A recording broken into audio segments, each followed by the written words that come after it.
Thank you very much. Good evening once again. My name is Musu Bakoto Sawo, and I am the National Coordinator for Think Young Women.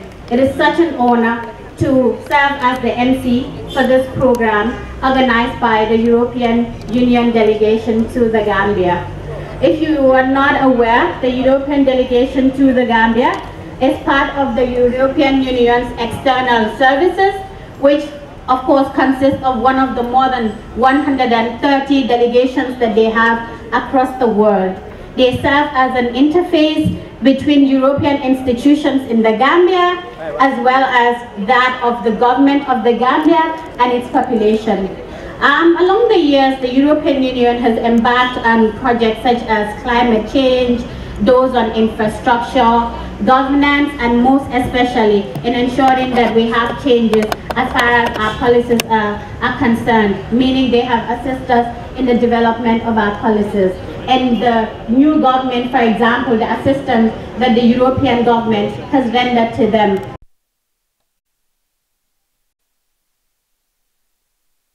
For all the support that you're.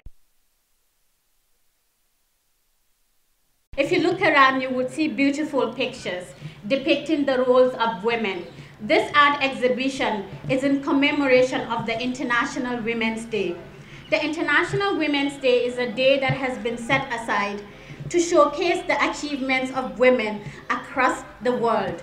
Not only that of our achievements, but also putting into consideration that our day-to-day struggles should not go unnoticed. And this is the reason why the International Women's Day has been put in place, so that we are able to celebrate women across the country, looking at the gender issues, the inequalities, amongst others. So this is quite great. We're very much grateful as a women's rights activist that the EU has taken it upon itself to recognize the work of women in the Gambia, because when you look at all of the projects that they are embarked on, I'm sure I had a conversation with someone and the person was like, I haven't seen anything that's specifically addressed to women. But when you look at issues of agriculture, when you look at issues of governance, amongst others, all of these are areas where women are affected. When we don't have policies that come in the favor of women, when we don't have economic or microfinances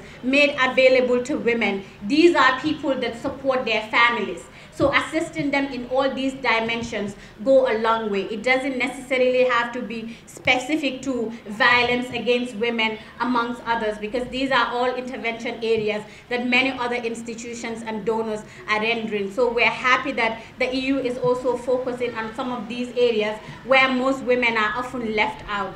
Thank you very much for this as well. I wouldn't make this speech for a long period of time, because I think the pictures that are being displayed already, they speak 1,000 words. When you look at the theme for this year, it's being bold for change.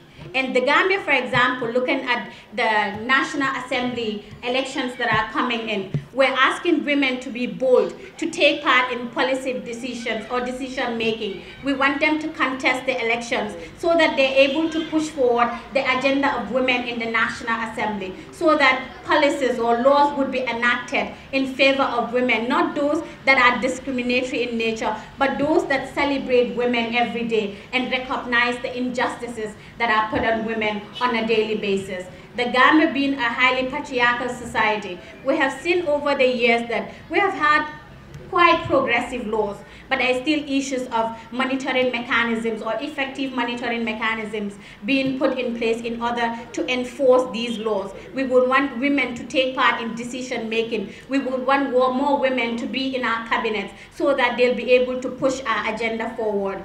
On this note, I would like to say thank you and now invite Aissatou Jallow, a young activist in the Gambia, a poet, to read us a poem entitled